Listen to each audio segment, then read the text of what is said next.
आज जो है पार्ट 1 फिजिक्स का जो चैप्टर 1 है परावर्तन, रिफ्लेक्शन ऑफ लाइट, इसका सबसे इम्पोर्टेंट टॉपिक हम लोग डिस्कस करने वाले हैं जो कि मिरर से रिलेटेड है। मिरर में हम बताए थे आप लोगों को कि मिरर दो प्रकार का होता है, गोलीय दर्पण और समतल दर्पण।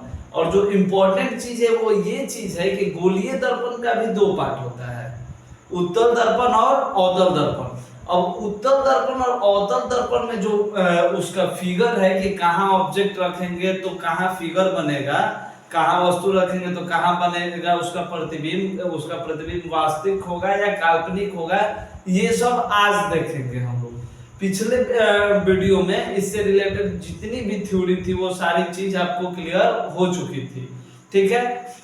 तो पिछले वीडियो का एक छोटा सा रिवीजन जो कि इस वीडियो में आपको हेल्पफुल रहेगा। बाकी पूरा वीडियो डिटेल में देखने के लिए आप प्लेलिस्ट में जाकर देख सकते हैं। देखिए पिछला वीडियो में वो चीज जो कि इस वीडियो को समझने के लिए इम्पोर्टेंट है वो चीज आप समझिए। पहला चीज है कि गोलीय दर्पण। गोलीय दर्पण का ये भाग होता है, उत्तल है अवतल है, उसको बीच से मान लीजिए कि काट दिया गया। एगो ये फिगर है और एक ये फिगर है, इसका तल उठा हुआ है, एक तरफ कलई कर देंगे, पेंट कर देंगे। हमेशा राइट साइड में पेंट होता है।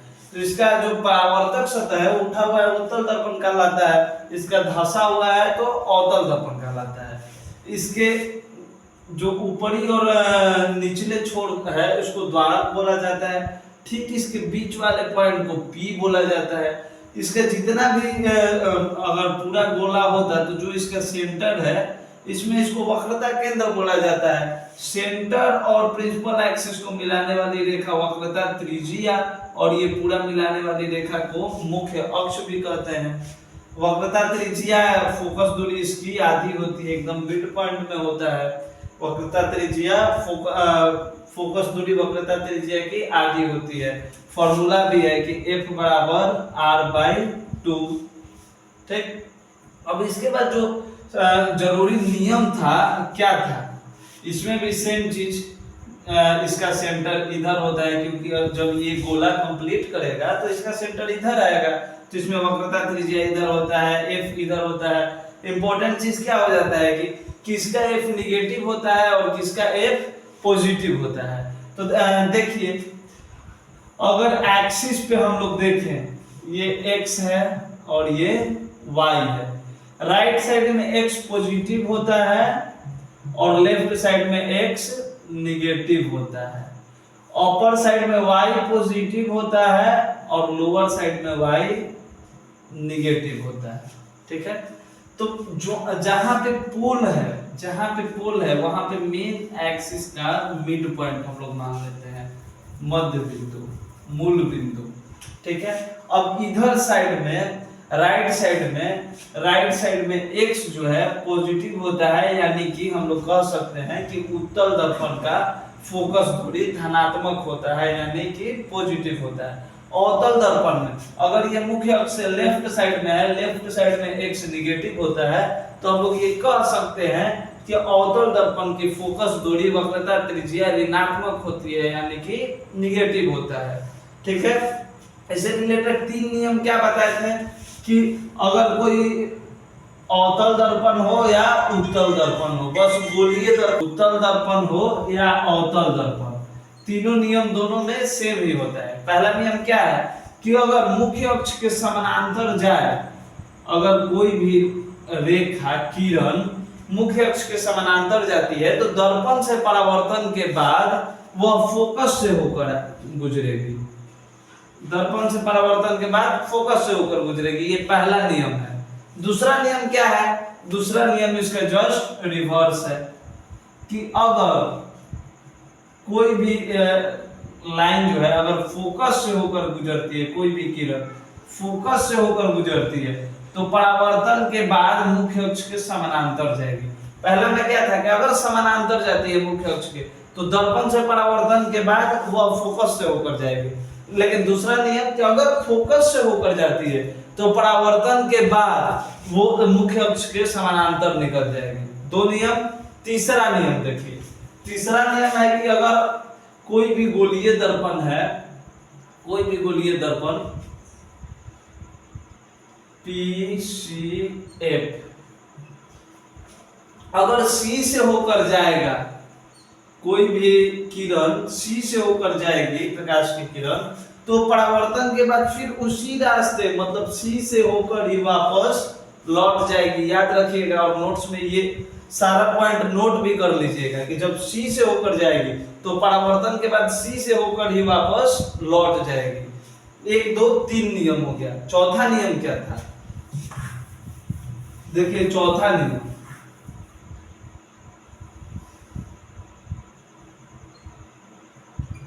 अगर कोई गोलीय दर्पण है, अगर कोई गोलीय दर्पण है, डायरेक्ट जो किरण है उसके ध्रुव पे आकर पड़ती है, ध्रुव पर आकर पड़ती है, तो मुख्य अक्ष के साथ जितना डिग्री का कोण बनाएगी, मान के चलते हैं कि थीटा डिग्री का कोण बनाती है, तो परावर्तन के बाद मुख्य अक्ष से उतना डिग्री का ही कोण बनाते हुए लौट जाएगी। अगर आपतित किरण मुख्य अक्ष से जितना डिग्री का कोण बनाती है ध्रुव पर, परावर्तन के बाद ध्रुव से उतना डिग्री का ही कोण बनाते हुए निकल जाएगी। ठीक है, तो ये तीनों नियम था, इसी के आधार पर अब ये पूरा फिगर बनेगा। ठीक है, अब हमारा 2 दर्पण है, एक उत्तल दर्पण है और एक अवतल दर्पण है।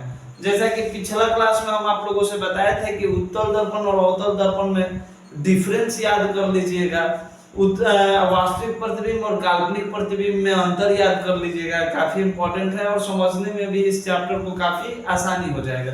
तो अब 2 दर्पण है, मास्टर दर्पण है, अवतल दर्पण, क्योंकि इसमें सारे प्रकार का फिगर बन सकता है जो कि अभी हम लोग देखेंगे भी। लेकिन उत्तल दर्पण में सिर्फ एक ही प्रकार का फिगर बनता है। अब कौन सा फिगर बनता है, पहले उत्तल दर्पण का ही देख लिया जाए, उसके बाद अवतल दर्पण का सारा फिगर देखा जाएगा। उत्तल दर्पण का देखिए, पहले स्टार्ट करते हैं उत्तल दर्पण से।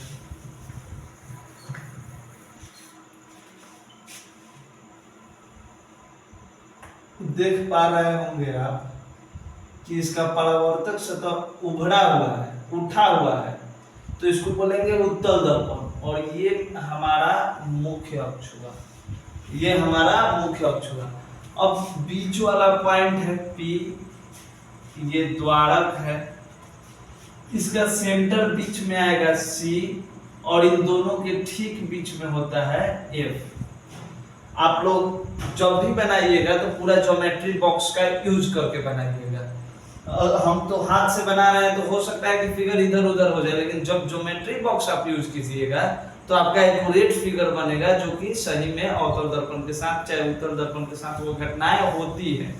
ठीक है, तो देखिए उत्तल दर्पण में अब यहाँ पे वस्तु उत्तल दर्पण के सामने ही रखिएगा, कभी भी परावर्तक सतह के सामने ही ना रखिएगा, तो इधर रखिएगा वस्तु को। तो ये पहला रूल को फॉलो करते हुए मुख्य अक्ष के समानांतर गई। ठीक है, पहला रूल फॉलो करिए कि मुख्य अक्ष के समानांतर गई। तो पहला रूल में क्या था कि अगर मुख्य अक्ष के समानांतर जाएगी तो परावर्तन के बाद फोकस से होकर गुजरेगी, तो इसको गुजरना चाहिए था, फोकस से गुजरना चाहिए था, लेकिन चूंकि ये दर्पण है तो इस फोकस से गुजर नहीं सकती है। रियलिटी में अगर देखा जाए तो ये लाइन इसको क्रॉस नहीं कर सकती है, क्योंकि ये तो दर्पण है, ये तो परावर्तन कर देगा, रिफ्लेक्ट कर देगा। तो ये उस रूल को फॉलो जरूर करेगी, लेकिन 100% नहीं, उससे होकर गुजरेगी नहीं, लेकिन मालूम होगा कि उसी रास्ते से आ रही है, ऐसा मालूम होगा। उसके एकदम सीधाई जिधर उसका फोकस था उसी के टारगेट लेकर ऐसे निकल जाएगी। ठीक है, और मालूम पड़ेगा कि यहां से आ रही है। दूसरा रूल क्या था कि C से होकर जाएगी तो C से होकर ही वापस लौट जाएगी। तो C से लेकर चला जाए, C इस रास्ते गई है तो इसी रास्ते वापस लौट जाएगी। लेकिन रियल बात है कि इसको पार ये नहीं कर सकती है। तो जो पार नहीं कर सकती है लेकिन फील हो रहा है, प्रतीत हो रहा है कि उधर से ही आ रही है, तो उसको टूटी हुई रेखाओं से दिखाया जाता है, जिसे काल्पनिक रेखा कहते हैं। कि हम लोग कल्पना कर रहे हैं कि सी से होके सी के सामने है तो सी के सामने से ही लौट जा रही है। तो जैसा कि हम लोग देख पा रहे हैं कि यहाँ ये दोनों लाइन एक दूसरे का क्रॉस कर रहा है, तो जहां क्रॉस करा दोनों लाइन वहीं पे इमेज बन जाएगा, प्रतिबिंब वहीं पे बन जाएगा। इसमें बस एक ही प्रकार का प्रतिबिंब बनता है, एक ही प्रकार का जो इमेज बनता है। अगर ए बी कोई वस्तु है तो इसका इमेज जो नामकरण कर देते हैं ए डैश बी डैश। अब उत्तल दर्पण में जब भी आप प्रतिबिंब बनाइएगा, ये अब नोट्स में बनाने के बाद क्या क्या लिखिएगा नोट्स में कि प्रतिबिंब की प्रकृति क्या थी,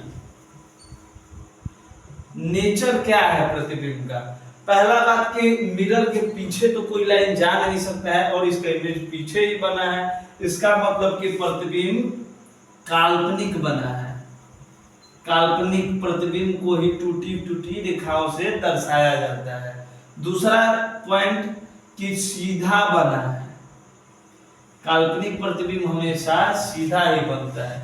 तीसरा पॉइंट कि वस्तु से छोटा बना है, जैसा कि आप देख पा रहे होंगे कि वस्तु इतना बड़ा है और इमेज इतना छोटा बना है, तो ये वस्तु से छोटा बना है, वस्तु की अपेक्षा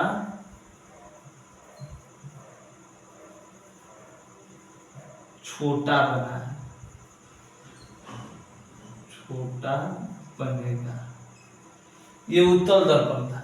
इसका फोकस दूरी भी, उत्तल दर्पण की फोकस दूरी हमेशा पॉजिटिव होगा।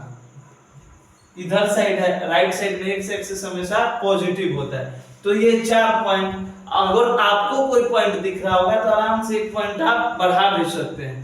तो ये सब चीज आपको लिख लेना होगा कि अवतल दर्पण में काल्पनिक प्रतिबिंब बनता है तथा सीधा प्रतिबिंब बनता है, वस्तु की अपेक्षा छोटा प्रतिबिंब बनेगा, इसकी फोकस दूरी हमेशा पॉजिटिव होगी यानी धनात्मक होगी।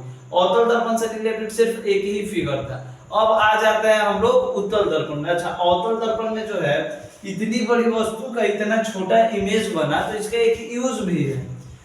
जनरली क्वेश्चन आता है कि अवतल दर्पण के 5 यूज लिखे, उत्तल दर्पण के 5 यूज लिखे। तो ये जो उत्तल दर्पण है इसका सबसे इंपॉर्टेंट यूज जो है गाड़ी के साइड मिरर के रूप में होता है। जो हमारी मोटर गाड़ियां होती है उसको साइड मिरर में ट्रक वगैरह देखने के लिए लगाया जाता है। मान लेते हैं कोई भी गाड़ी है, बाइक है, ट्रक है, कार है, तो उसको साइड मिरर के रूप में कौन सा दर्पण प्रयोग किया जाता है? आंसर है उत्तल दर्पण। अगर कोई पूछे क्यों उत्तल दर्पण का ही प्रयोग किया जाता है, क्योंकि उत्तल दर्पण हमेशा छोटा प्रतिबिंब बनाता है। अगर मान लेते हैं कि पीछे से कोई बड़ी गाड़ी आ रही है, आईना इतना छोटा है, तो उस बड़ी गाड़ी का और छोटा प्रतिबिंब करके दिखाएगा, तभी तो हम लोग सही से देख पाएंगे उस प्रतिबिंब को। अगर बड़ी गाड़ी को उसी साइज का प्रतिबिंब दिखाएगा तो इतना छोटा आईना में देखना तो संभव होगा नहीं, और बड़ा करके दिखाएगा तो भी देखना संभव नहीं होगा। तो जैसा कि हम देख पा रहे हैं साफ साफ कि ये वस्तु की अपेक्षा काफी छोटा प्रतिबिंब बनाता है। यही कारण है कि उत्तल दर्पण का जो यूज है गाड़ी के साइड मिरर के रूप में, पश्च दृश्य दर्पण के रूप में इसका यूज किया जाता है। ठीक, उत्तल दर्पण से जितना भी टॉपिक था यही आ सकता था, इससे ज्यादा कुछ नहीं। अब अवतल दर्पण, उत्तल दर्पण समझ गए हम लोग। अब अवतल दर्पण, इसको ध्यान से समझिएगा क्योंकि ये मास्टर दर्पण है, इसमें सारी प्रकार के प्रतिबिंब बन सकता है। पहले तो आप फिगर देखिए, फिगर तो पहले भी आप देख चुके हैं कि P ध्रुव और ये है C और इसके ठीक बीच में होता है F, ठीक बीचों बीच होता है इसका F। अब अगर हम लोग कोई वस्तु ले लेते हैं, रखेंगे, देखेंगे कहाँ कहाँ इमेज बनता है, तो सबसे पहले वस्तु को हम लोग सेंटर पे रखते हैं, C पे, जो कि एग्जाम पॉइंट ऑफ व्यू से ये जगह काफी इंपॉर्टेंट है। एग्जाम में ज्यादातर यही जगह पूछता है। क्यों पूछता है इसका फिगर बनने के बाद समझ में आएगा। देखिए, अगर यहाँ पे इतनी बड़ी वस्तु है, अब इसका इमेज बनाने के लिए जब पहला किरण चलेगा मुख्य अक्ष के समानांतर, तो दर्पण से परावर्तन होगा, टकराएगा, टकराने के बाद फोकस से होकर वापस जाएगा, फोकस से होकर वापस जाएगा। दूसरा इसका क्या रोल था कि अगर C से ले जाते हैं तो CA से चल जाएगा, तो ये थोड़ा सा इसमें उचित नहीं बैठता है, क्योंकि ये इधर तो दर्पण है नहीं तो दर्पण को और बढ़ाना पड़ेगा। तो इसमें तीसरा वाला यूज करते हैं कि अगर फोकस से होकर जाए तो मुख्य अक्ष के समानांतर निकलेगा, या तो ध्रुव पे जितना डिग्री के कोण पे जाए उतना डिग्री के कोण पे इधर निकल जाएगा। दोनों में से कोई भी यूज कर सकते हैं। मान लीजिए कि हम यूज कर रहे हैं कि अगर फोकस से होकर जाती है तो दर्पण से परावर्तन के बाद मुख्य अक्ष के समानांतर निकल जाएगी। अगर फोकस से होकर जा रही है तो दर्पण से परावर्तन के बाद मुख्य अक्ष के समानांतर निकलेगी। अब यहाँ पे इसका कटान बिंदु बना, यहाँ पे इसका कटान बिंदु बना। अब देखते हैं इमेज यहाँ पर बनेगा, इमेज यहाँ पर बनेगा। अब देखिए इतना इमेज बनाने अगर आपको आ गया तो समझ जाइए कि आप समझ गए कि उत्तल दर्पण क्या है। पहला चीज की क्वेश्चन पूछेगा कि जब सी पर रखेंगे वस्तु, वक्रता केंद्र पर रखेंगे तो उसका इमेज कहाँ बनेगा। जैसा आप देख पा रहे हैं सी पर रख रहे हैं तो सी पर ही बन रहा है, तो पहला आंसर भी सी पर ही बनेगा। ये भी क्वेश्चन पूछ सकता है कि अवतल दर्पण में वो जगह बताइए जहाँ की प्रतिबिंब रखने पर वहीं पे बनता है, तो सी पर, सेंटर पर। उसके बाद प्रतिबिंब वस्तु के आकार के बराबर बनेगा। अगर इतनी बड़ी वस्तु है तो इतना बड़ा ही प्रतिबिंब बनेगा। ये ही मात्र एक जगह है कि जहाँ पे वस्तु का प्रतिबिंब वस्तु के आकार के बराबर बनता है। सी पे रखने पर सी पर ही बन जाता है। और एक चीज ध्यान दीजिएगा कि उल्टा बन रहा है, दर्पण के सामने बन रहा है, मतलब कि वास्तविक बन रहा है। तो इसको पॉइंट वाइज में हम लोग क्या क्या लिख सकते हैं कि प्रतिबिंब का ऊंचाई, वस्तु की ऊंचाई बराबर है प्रतिबिंब की ऊंचाई के। वस्तु की ऊंचाई बराबर प्रतिबिंब की ऊंचाई।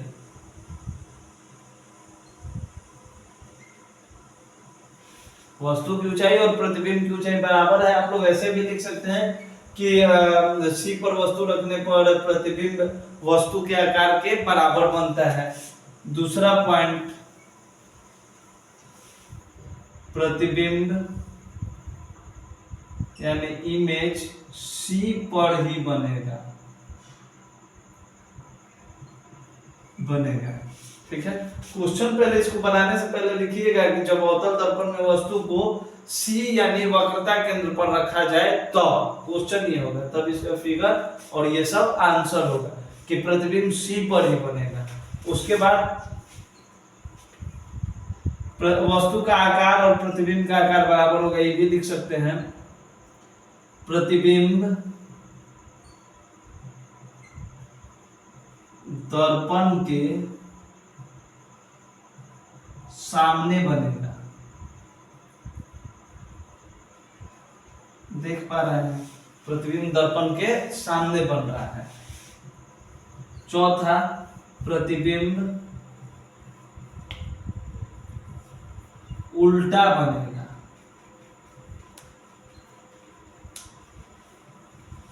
प्रतिबिंब उल्टा बन रहा है, सामने बन रहा है, यानी कि वास्तविक प्रतिबिंब बनेगा।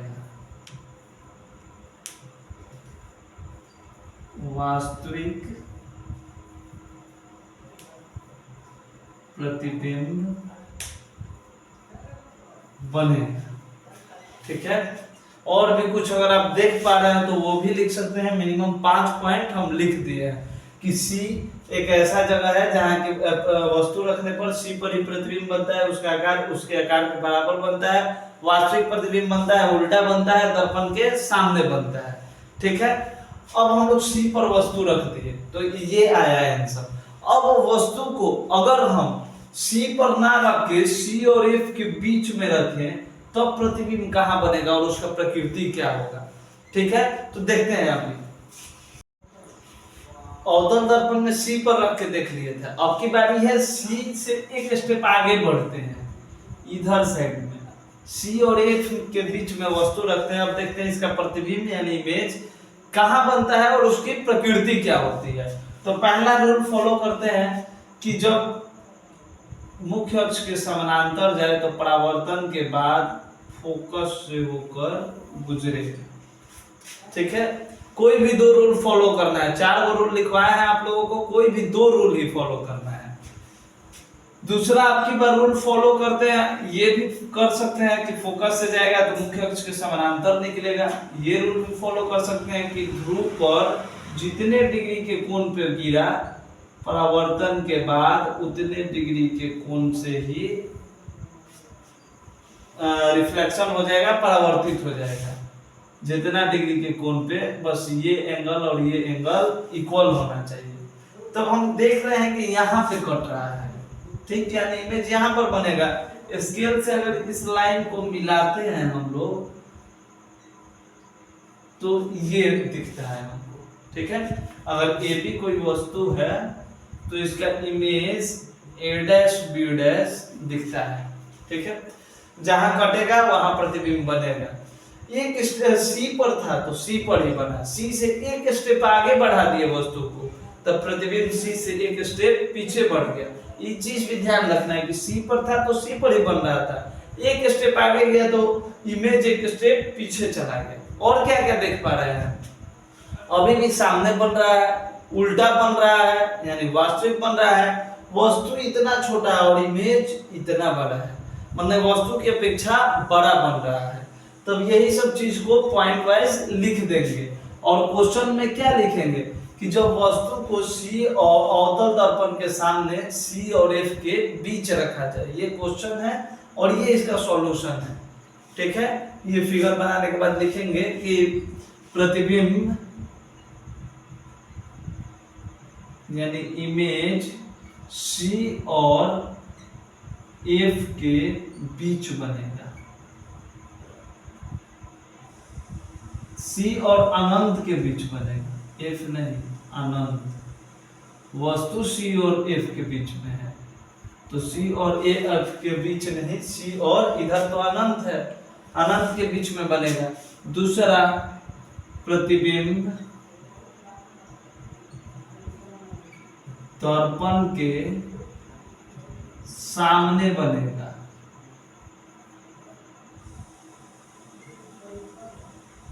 प्रतिबिंब दर्पण के सामने बन रहा है, दिख भी रहा है। और क्या दिख रहा है,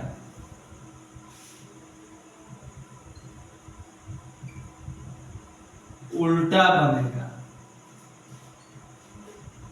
उल्टा है, दर्पण के सामने है, यानी कि वास्तविक प्रतिबिंब बनेगा,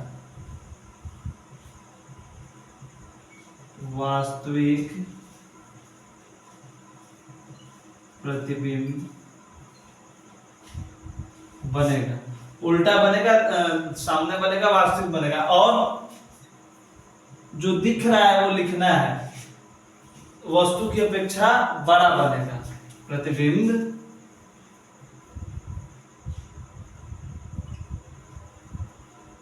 वस्तु की अपेक्षा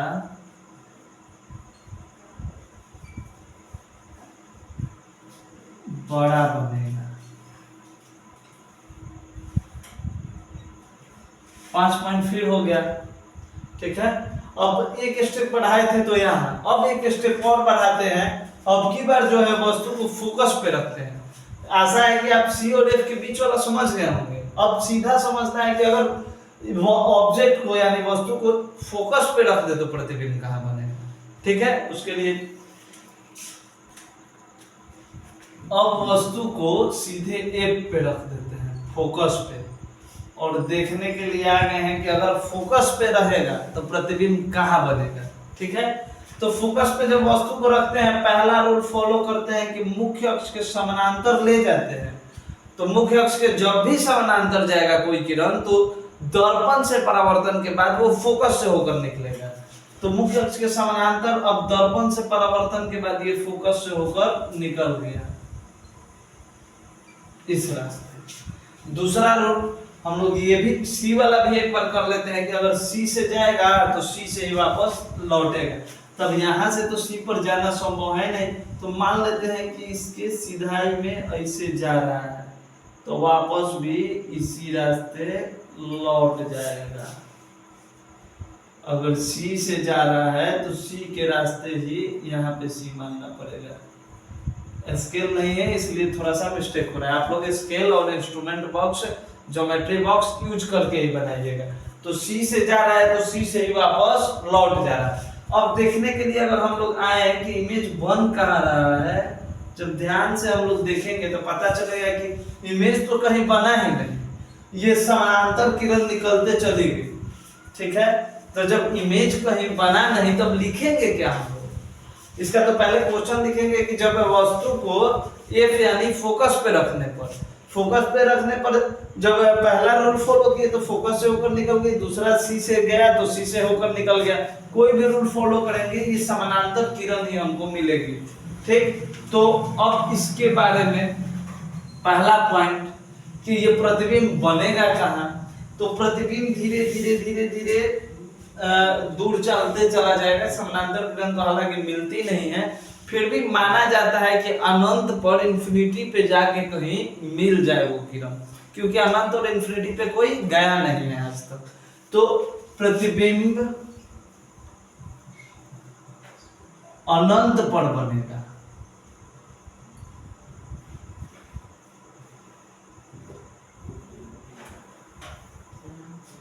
प्रतिबिंब अनंत पर बनेगा। दूसरा चीज है कि जैसे जैसे दूरी बढ़ते जाएगा वैसे वैसे प्रतिबिंब का साइज भी बढ़ते जाएगा। अगर अनंत पर कहीं बन रहा है तो वस्तु की अपेक्षा बहुत बड़ा बनेगा वो इमेज। ठीक है, वस्तु की अपेक्षा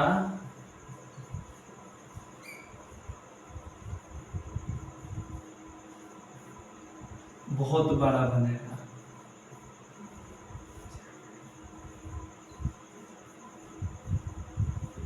यहाँ लिख लीजिएगा प्रतिबिंब वस्तु की अपेक्षा बहुत बड़ा बनेगा। तीसरा पॉइंट, अभी भी प्रतिबिंब उल्टा बन रहा है और प्रतिबिंब लेफ्ट साइड पर ही बन रहा है।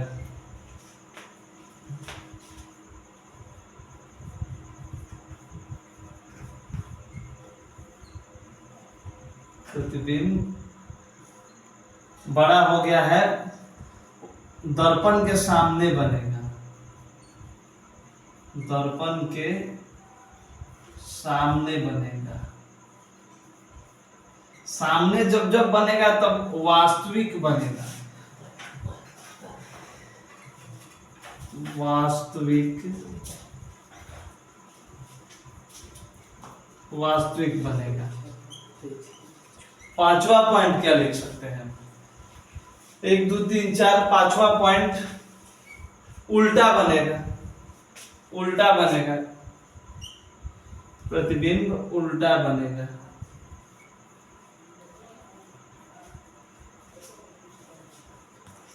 उल्टा बनेगा।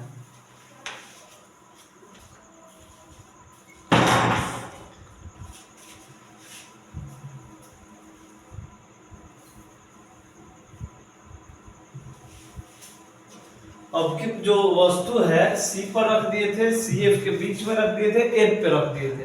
एक एक स्टेप आगे बढ़ रहे हैं तो अब की बार जो बढ़ते बढ़ते हम लोग पी और एफ के बीच में पहुंच गए कि अब यहाँ रखते हैं, एकदम नियर पहुंच रहे हैं दर्पण के कि अब यहाँ पर रहेंगे तो कहाँ बनेगा प्रतिबिंब? इसका प्रतिबिंब आखिर बनेगा कहाँ? खुद बन जाएगा प्रतिबिंब। पहला मुख्य अक्ष के समानांतर गया तो फोकस से होकर वापस जाएगा। मुख्य अक्ष के समानांतर फोकस से होकर निकल गया। दूसरा रूल हम लोग इसमें फॉलो करते हैं कि अगर सी से होकर जाता, फिल कर ले रहे हैं कि सी ऐसे होकर जाता इससे, तो फिर सी से होकर ही वापस लौटेगा। ये इधर भागेगा, आगे बढ़ेंगे तो ये इधर भाग रहा है। ठीक, अगर इस तरीके से जाए और इस तरीके से वापस लौट जाए तो ये समानांतर भी नहीं। अगर समानांतर किरण रहता, अगर समानांतर किरण दिखता तो हम लोग जरूर कहते कि ये जाकर आगे कहीं इंफिनिटी पे मिल जाता। लेकिन जैसे हम लोग देख पा रहे हैं कि यहाँ पे इतना सा गैप था, आगे चल के गैप बढ़ते गया, मतलब ये कहीं मिल नहीं पाएगा। ठीक है, तो इस स्थिति में काल्पनिक प्रतिबिंब बनता है। काल्पनिक प्रतिबिंब मतलब लगेगा कि इमेज जो है इसके पीछे है, तो पीछे तो जा नहीं सकता है, दर्पण में तो टूटी टूटी रेखाओं से दिखाया जाता है, दर्शाया जाता है।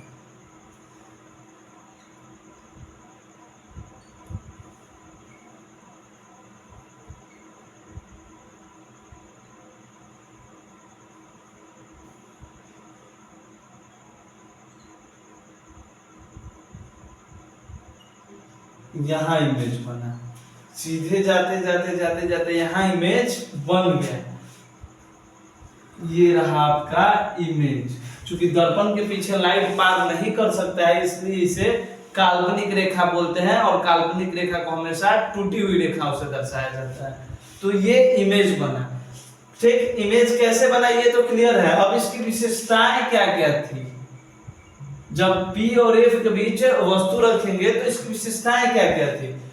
पहला चीज कि प्रतिबिंब दर्पण के पीछे बनेगा।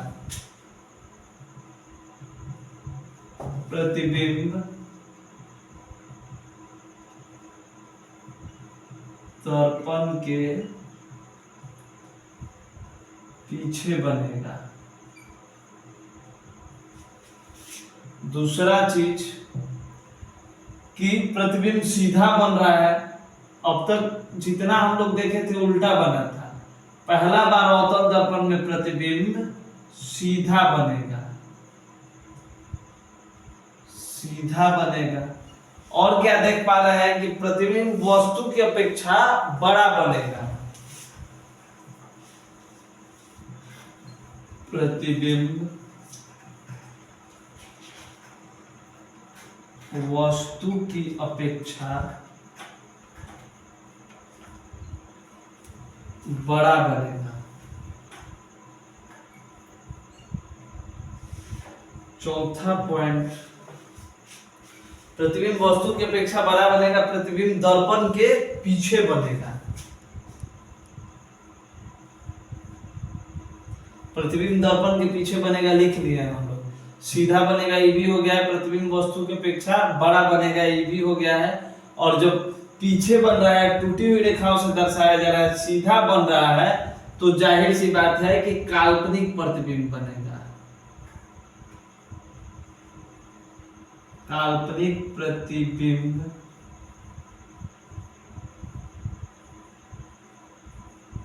बनेगा। ये था P और F के बीच में रखने पर। अब एक पोजीशन राइट साइड में बचता है कि जब सीधे P पे रख दे तब तो प्रतिबिंब P पर ही बन जाएगा। ठीक है, उसको डिस्क्राइब करते हैं हम लोग। देखिए, जब ध्रुव पर रखते हैं तो क्या होगा? मान लेते हैं कि वस्तु को मिरर के एकदम नियर ध्रुव पर रख लेते हैं, तब प्रतिबिंब कहाँ बनेगा? जैसा कि हम लोग देख रहे थे कि C से इधर जाने पे वास्तविक बन रहा था, लेकिन F के बाद हम लोग जा रहे थे तो काल्पनिक बन जा रहा था। तो P से अति निकट आएंगे तो काल्पनिक ही बनेगा। लेकिन अगर हम पूछे कि P पे रखे हैं तो P पर ही बनेगा, आभासी बनेगा, वस्तु के बराबर बनेगा, सीधा बनेगा अगर P पे रखे तो। क्योंकि बहुत नियर है, इसमें बना के दिखाना संभव नहीं है, इसलिए बस इसके बारे में ये जानिए कि ध्रुव पे रखेंगे तो ध्रुव पर ही बनेगा, सीधा बनेगा, दर्पण के पीछे बनेगा, काल्पनिक बनेगा और वस्तु के आकार के बराबर बनेगा। ठीक, यहाँ तक सारे जगहों पर हम लोग रख के देख चुके हैं। अब जगह बच रहा है C के इस साइड, कि अगर C के इस साइड रखते हैं, C और अनंत के बीच में, तो प्रतिबिंब कहाँ बनेगा? ठीक है, तो C और F के बीच में रखने के लिए पहले इसको साफ कर लो। अब वस्तु को अनंत और C के बीच में रख के देखते हैं। यहाँ पे वस्तु को रखकर देखते हैं कि अब इसका प्रतिबिंब कहाँ बन रहा है, क्योंकि C से स्टार्ट किए थे और इधर चलते चलते ध्रुव तक पहुंच गए थे। अब C के बाद भी हमें जानना जरूरी होगा कि C के बाद अगर इधर साइड वस्तु रखते हैं तो प्रतिबिंब कहाँ बनेगा। पहला रूल कि मुख्य अक्ष के समानांतर जाएंगे, परावर्तन के बाद फोकस से होकर वापस लौट जाएंगे। मुख्य अक्ष के समानांतर जाने पर परावर्तन के बाद फोकस से होकर लौटती है। दूसरा, अगर C से होकर जाते हैं तो मान लेते हैं कि अगर C से होकर जाता है हमारा, सी से होकर गया है, तो परावर्तन के बाद ये सी से होकर ही वापस लौट जाएगा। ठीक है, ये दोनों रूल फॉलो करने के बाद हमें साफ साफ दिख रहा है कि यहाँ कट रहा है, यानी कि प्रतिबिंब यहाँ बनेगा, प्रतिबिंब यहाँ बनेगा। जब प्रतिबिंब बन ही गया तो इसकी विशेषताएं आसानी से लिख सकते हैं हम लोग। क्या कि प्रतिबिंब, पहले क्वेश्चन लिखेंगे कि जब वस्तु को अनंत और सी के बीच में रखा जाए तो प्रतिबिंब कहाँ बनेगा। उसके बाद ये फिगर, उसके बाद पॉइंट नंबर 1 कि प्रतिबिंब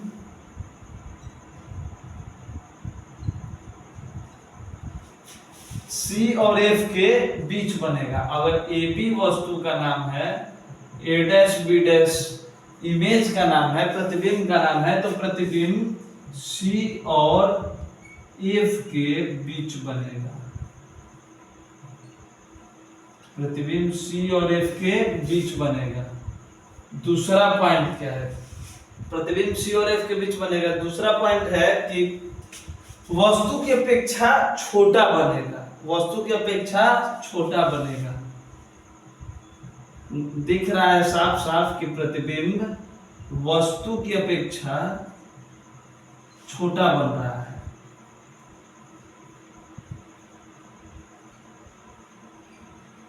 वस्तु की अपेक्षा छोटा बनेगा। तीसरा नंबर पॉइंट है, वस्तु की अपेक्षा छोटा बन गया। अब तीसरा पॉइंट क्या है कि प्रतिबिंब दर्पण के सामने बनेगा। प्रतिबिंब दर्पण के सामने बनेगा। प्रतिबिंब दर्पण के सामने बनेगा। सी और एफ के बीच में बनेगा, छोटा बनेगा, दर्पण के सामने बनेगा। और दिख रहा है हमें कि इमेज उल्टा बन रहा है, उल्टा बनेगा, उल्टा बनेगा। क्या उल्टा बनेगा, तो इसके पहले लिख लेंगे कि प्रतिबिंब, प्रतिबिंब उल्टा बनेगा। जब उल्टा बन रहा है, दर्पण के सामने बन रहा है, तो जाहिर सी बात है कि वास्तविक प्रतिबिंब बनेगा, वास्तविक प्रतिबिंब बनेगा, वास्तविक प्रतिबिंब बनेगा।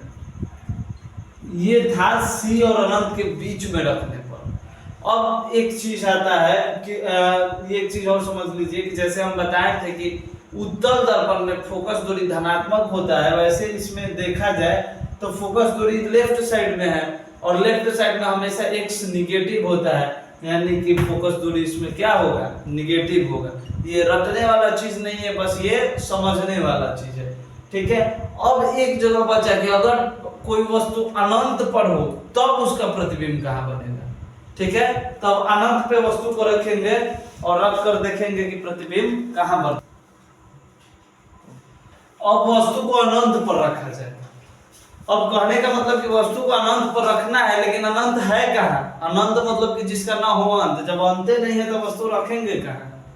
ठीक है, तो वस्तु कहीं रखा हुआ है, मान लेते हैं कहीं से किरण वस्तु का आया और मिरर से कोई समूह टकरा के ऐसे निकल गया। ठीक, फिर एक किरण आया और मिरर से टकरा के ऐसे निकल गया, तो उसका इमेज जो है हमेशा फोकस पे बनेगा। अगर वस्तु रियली में अनंत पे है तो उसका इमेज हमेशा फोकस पर बनेगा। और वस्तु जितना दूर होगी उतना बड़ी होगी, तो वो बड़ी वस्तु का प्रतिबिंब कितना छोटा बना है, इतना छोटा। इसका खासियत क्या है कि प्रतिबिंब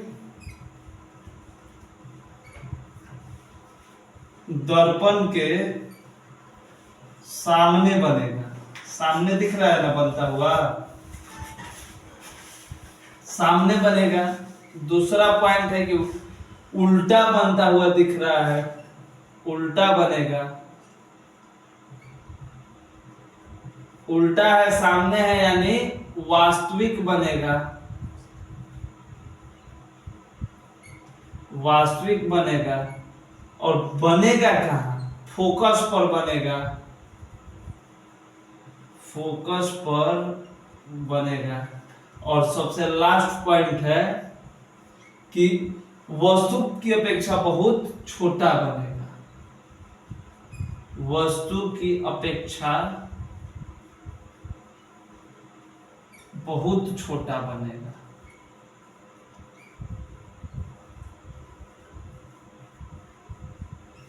तो ये अनंत पर रखने वाली वस्तु की विशेषताएं थी। तो इस वीडियो में हम लोग केवल फिगर से रिलेटेड बात किए। अगला जो वीडियो डालेंगे उसमें इसका मतलब कि फिगर और थ्योरी सारा क्लियर हो चुका है। अगले वीडियो में हम लोग बात करेंगे केवल न्यूमेरिकल्स का। इस चैप्टर से रिलेटेड जितना भी न्यूमेरिकल्स है उसका बात करेंगे अगले वीडियो में। उसके बाद एक टेस्ट होगा, जो कि टेस्ट का जो चैप्टर है हम अभी बता दे रहे हैं कि चैप्टर 5 क्लास 10th के मैथ के चैप्टर 5 से, चैप्टर 13 से, चैप्टर 10 से और फिजिक्स का चैप्टर 1 से क्वेश्चन रहेगा। हम आपको YouTube पर क्वेश्चन डाल देंगे, आप सॉल्यूशन हमारे पास भेजिएगा, उसके बाद चेक करके आपका नंबर भी डाला जाएगा, उसके सॉल्यूशन का वीडियो भी हम डालेंगे। ठीक है, तो कल से जो न्यूमेरिकल स्टार्ट होगा उसमें 2-3 फॉर्मूले हैं। सबसे पहला चीज कि मिरर फॉर्मूला है, उसको हम कल वाले वीडियो में भी समझेंगे, लेकिन अभी मिरर फॉर्मूला समझ लीजिए कि 1/f बराबर 1/u + 1/v। f मतलब कि फोकल लेंथ, फोकस दूरी, u मतलब कि ऑब्जेक्ट डिस्टेंस, मतलब वस्तु दूरी, कितना दूरी पे वस्तु रख रहे हैं, और v मतलब कि इमेज डिस्टेंस, प्रतिबिंब दूरी, प्रतिबिंब कितना दूरी पे बन रहा है। दूसरा जो फॉर्मूला यूज होगा m बराबर -v/u, मतलब कि m मतलब आवर्धन होता है, v और u का मतलब हम समझा दिए हैं। तीसरा यूज हो सकता है f बराबर r/2। चौथा फॉर्मूला यूज होगा m बराबर h'/h। h' क्या है? प्रतिबिंब की ऊंचाई, और h क्या है? वस्तु की ऊंचाई। इस पूरे चैप्टर में केवल यही इतने फॉर्मूले हैं जिसे आप याद कर लीजिएगा। अगला वीडियो में केवल और केवल न्यूमेरिकल्स होगा, उसके बाद टेस्ट होगा। इस वीडियो में बस इतना ही। धन्यवाद।